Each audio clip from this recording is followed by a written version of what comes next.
One of the sectors that's doing particularly well in trade today is the auto index, 1% higher for the Nifty Auto at this juncture. We are going to be speaking to experts about that. In fact, let's kick that off. We've got BNSN Lens lined up for you. And we've got Kale, who is Vice President Equity Analyst at Elara Capital. We've got Gaurang Shah, who is with Geojit, and we've got Kunal as well joining in as usual.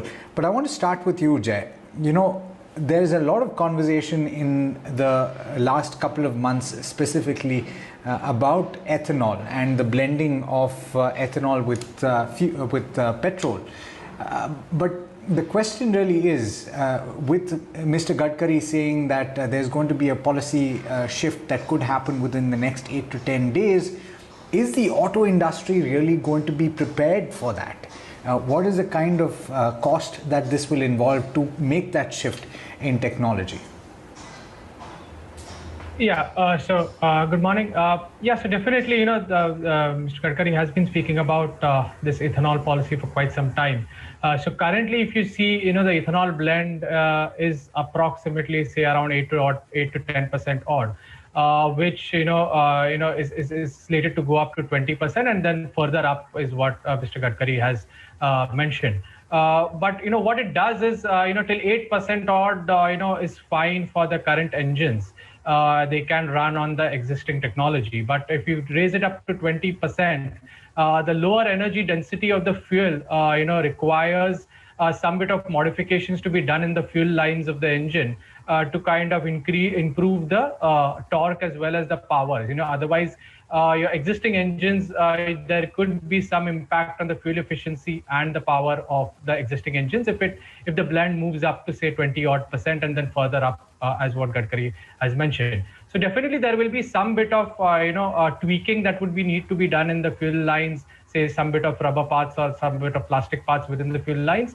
That's something that the industry is working on. We have seen a few launches of flex fuel engines launched by some of the two-wheeler players also in the last couple of years.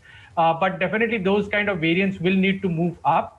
The cost, of course, it's still in the works, and the exact cost would not be as high as what, of course, we had the earlier regulations. But definitely, I would say the industry would need a clear roadmap to kind of calibrate their plans and their model launches for also kind of, because you have the CAFE RD norms also coming in. So if a clear roadmap is given, I think we've seen how the auto industry has kind of gone ahead with the BS6 transition. So I think this transition shouldn't be that much of an issue, but given if they have a clear roadmap. I don't see it that big a cost. There will be some tweaking that would be needed and some bit of modifications to the engine. And I think the auto industry should be able to scrape through it, given the clarity on the fuel policy. All right, Gaurang, I want to come to you very quickly on this next point, which is availability of ethanol. Now, clearly there is a significant amount of ethanol that is currently being manufactured, and that is expected to go up significantly over the next year and a half or so. But availability of fuel pan-India is going to be a bit of a concern, right? Unless you have grains apart from sugarcane used in the ethanol process. So is that going to be an overhang? And just to add to what I asked Jay, and perhaps a little quickly, this is coming very soon after the BS6 transition, so it could be a bit of an overhang for the auto industry. Well, thank you, Alex, and morning to all of you also. A couple of pointers according to what understanding I have, and I'll be corrected if I'm wrong.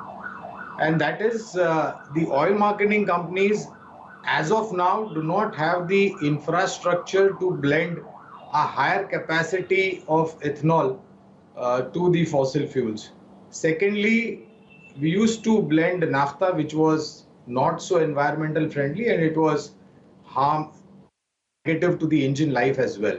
But replacing naphtha with ethanol does bring in a little bit of more environment friendly aspect, as well as being it not so destructive on the engines of the vehicles. Blending of ethanol has been there, work in progress for a pretty long period of time. Unfortunately, there is not a higher capacity that is available. Thirdly, I think we have all seen the ethanol prices which existed about 2 or 3 years. I think it has moved to a much more higher level. So it is incrementally positive for all those companies which are also into manufacturing of ethanol. And my understanding is that most, rather all the companies are aware about this particular fact and the shift and the migration. I think we all know what happened to migration from BS4 to straight to BS6.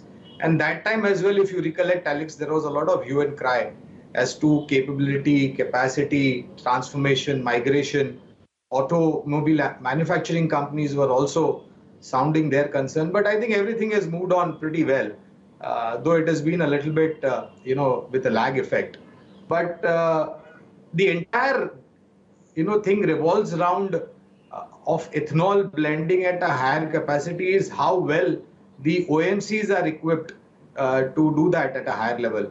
I don't think automobile manufacturing companies will have any kind of difficulty to migrate to the next level. I think it is all up to the OMCs and, of course, customers like you and me who might have to shell off a little bit higher price. Right.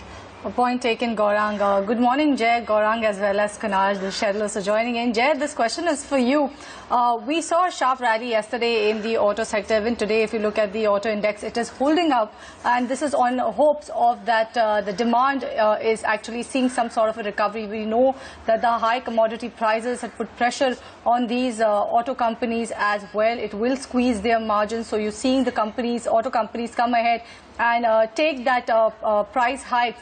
But do you think or do you see these price hikes being a deterrent to the demand? Do you think that people will think twice before now buying a car because you have the prices going higher? But yes, definitely there will be a kind of a resurgence in the demand post the wave has ebbed now.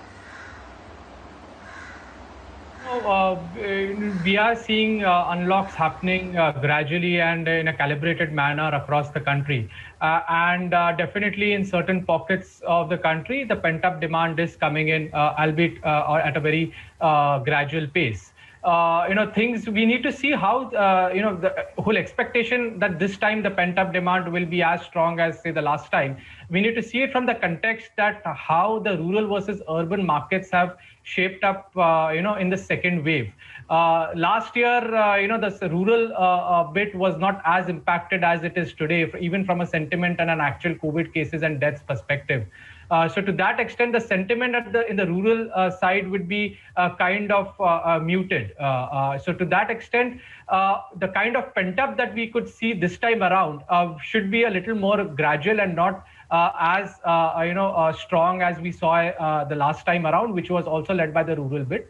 And also how the pace of vaccination goes. We've seen a lot of hesitancy in terms of the vaccination on the rural side. So how the rural area people kind of get vaccinated and hence, then they come back to the market, around that festive season needs to be monitored. Prima facie, it looks like that the urban could be a little faster in terms of vaccination and hence the pent-up demand coming back in the urban pockets a little faster. But one needs to keep a watch on the rural sentiment because these sentiments really kind of waver from one end to the other. We have seen it earlier as well. And currently, they are not as strong as it was, in the last time unlock situation. While the cash flows are there, while people do have money, while the crops have been good, the prices have been decent, but it's on the sentiment side we need to monitor over the next 3-4 months. So my sense is that till September you could see kind of a gradual pickup and the festive season would be key, which will also depend on the vaccination progress. Right, Jay. So gradual pickup is what we are likely to see in demand this time around because you have also the rural sector that has been impacted. Kunal, I'll come to you and talking about the auto sector, like I mentioned earlier, so we saw a sharp uptick coming in the auto sector yesterday. Today also is just holding on to gains. How is actually the auto sector looking on the charts and which sort of a company would you actually prefer in the entire auto pack? So finally, after some time, we are seeing, Shell, the auto stocks moving in a synchronized manner. So that's a very good positive for the stocks in the sector overall. Now, in terms of leadership, yesterday Maruti gave a breakout of 200 moving average and some short-term parameters. But if you look at the outperformance plate as such, then the yellow line in the green line as such tells you that Tata Motors and Bajaj Auto, in fact, have been the two stocks which have managed to outperform quite strongly. So I think out of the pack, I would look at Tata Motors more as a longer-term buy, but Bajaj Auto could be looked at purely from a short-term trading view.